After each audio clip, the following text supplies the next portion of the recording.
He's done it again. He's done it again. That is a foul. You little bastard. He does it again.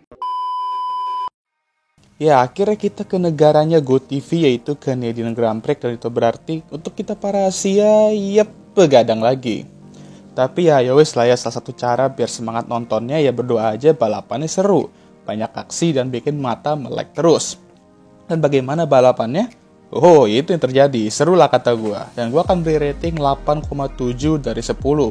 Kondisi campur aduk membuat balapannya jadi seru karena pembalap dan tim harus mikirin strategi pit stop lebih keras. Gak kayak Monaco ya. Dan terdapat chaos juga.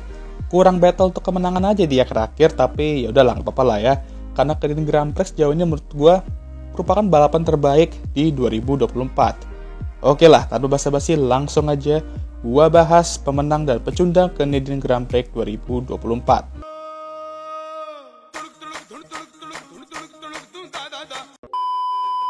Pemenang pertama, Max Verstappen. Oke, walaupun Doi menang lagi, Wilhelmus lagi, nggak smooth sailing juga. Red Bull diprediksi bakal struggle di Kanada dan memang betul. Tapi selagi mereka punya Max, udahlah tutup mata aja dan biarkan dia melakukan halnya. Itu yang dia lakukan di sini. Dan kalian mau bilang hoki dengan timing safety car lah. Kalian di Miami pada kemana gitu kan? Lagi pula untuk maintain pace-nya dari dua McLaren dan Mercedes aja tuh udah GG banget lah. Apalagi di awal dia juga sebenarnya udah ngancem George untuk pimpinan balapan. Lagi-lagi dia membuktikan kalau dia adalah Jordan dan jangan pernah diremehkan. Kalau yang Red Bull satunya ya jangan diremehkan juga. Soalnya nggak diremehkan aja juga udah lelet.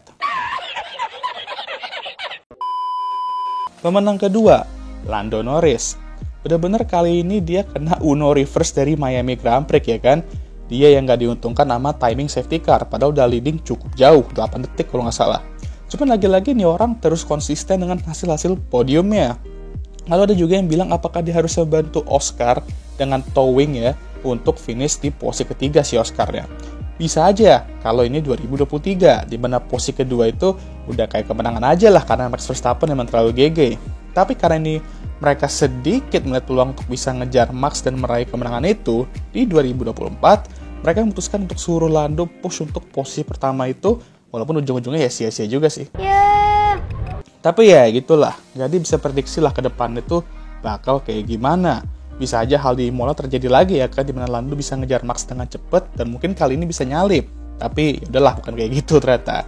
Oscar gue juga harus salut karena mampu menahan dua Mercedes sehingga Lando bisa aman tentram di depan. Lagi-lagi ini orang kelas juga lah. Nah, ngomong-ngomong soal Mercedes, mereka adalah pemenang ketiga. Di weekend ini mereka kayak tuker mobil Ferrari kah? Biasanya mereka yang lawak, tapi kali ini mereka di depan kayak Ferrari pada biasanya. George mampu dapat pole dengan jarak yang sama sekali nggak ada ke Max karena lap time mereka tuh sama. Dan bagi kalian yang nanya kenapa George yang dapat pole, itu karena George nyetak lap time-nya duluan, jadi dia yang dapat pole. Tapi gue harus kritik George sedikit di sini karena dia emang lagi-lagi nggak sabaran dan ketika membuat kesalahan fokus itu langsung ambiar, hilang. Sampai Toto tuh harus turun tangan ya kan kemarin di tim radio. Tapi gue juga harus salut karena dia mampu menyalip Oscar dan Lewis akhirnya untuk kembali naik ke podium. Jadi di situ dia bisa regain fokusnya juga. Apakah dia bisa setidaknya finish di posisi kedua di sini kalau dia lebih sabar? Bisa banget. Cuman ya ini menjadi pelajaran juga untuk dia ke depannya. Dia masih muda dan bisa terus berkembang. Dan setidaknya dia nggak blunder juga di last lap kali ini. Nah, kita langsung ke pecundang dan nggak pakai lama ya. Pertama tuh sudah jelas ya, Ferrari. Salut lah untuk Ferrari ya kan. Butuh balapan ke-9 bagi mereka untuk kembali melawak. Pertama-tama mereka dua-duanya nggak tembus ke Q3. Jadi cukup mengejutkan, apalagi momentum ada di mereka sekarang setelah menang di Monaco. Dan mereka bisa terus mepet jarak poin mereka ke Red Bull. Apalagi banyak desas-desus Red Bull bakal struggle lagi di Kanada, tapi ya mengejutkan aja mereka lebih struggling. Dan di race, gak menolong juga ketika mereka masih struggling di kondisi hujan. Charles mengalami masalah mesin, Carlos kehilangan front wing end plate-nya, lalu mereka coba gamble dengan pakai ban kering di saat hujan cuma turun 2 lap tapi gagal di Charles. Lalu Carlos malah spin dan nubruk ke Alex, akhirnya berujung DNF untuk dua-duanya dan merupakan weekend terburuk untuk Ferrari di Canadian Grand Prix ini. Entah kenapa gue udah punya feeling ini bakal terjadi. Cuman ya entah kenapa ya feeling gue juga ke Ferrari musim ini selalu bener terus. Kalau gue rasa mereka bakal bagus, beneran bagus mereka. Kalau gue rasa mereka bakal melawak, beneran melawak mereka. Apa gue harus merasakan kalau mereka tuh bakal Jordan ya? Boleh dicoba sih ya. Tapi nggak apa-apa Ferrari. Satu weekend yang kacau ini, ya udah bagian dari sport aja lah. Emang sayang aja ini Ferrari ya kan? Makanya kalau mereka ngelawak sekali aja kayak gini, pasti bakal rame dan bisa sampai 2 minggu lagi baru reda gitu kan.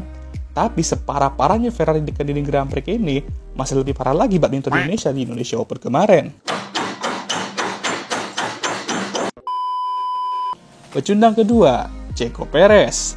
Aduh, beliau ini juga ada-ada aja.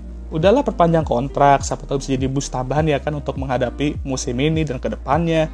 Tautannya cycle-nya mulai terjadi lagi. Untuk kedua kalinya KO di Q1. Habis itu nggak bisa berbuat banyak di race ini, tertahan di belakang pembalap papan bawah.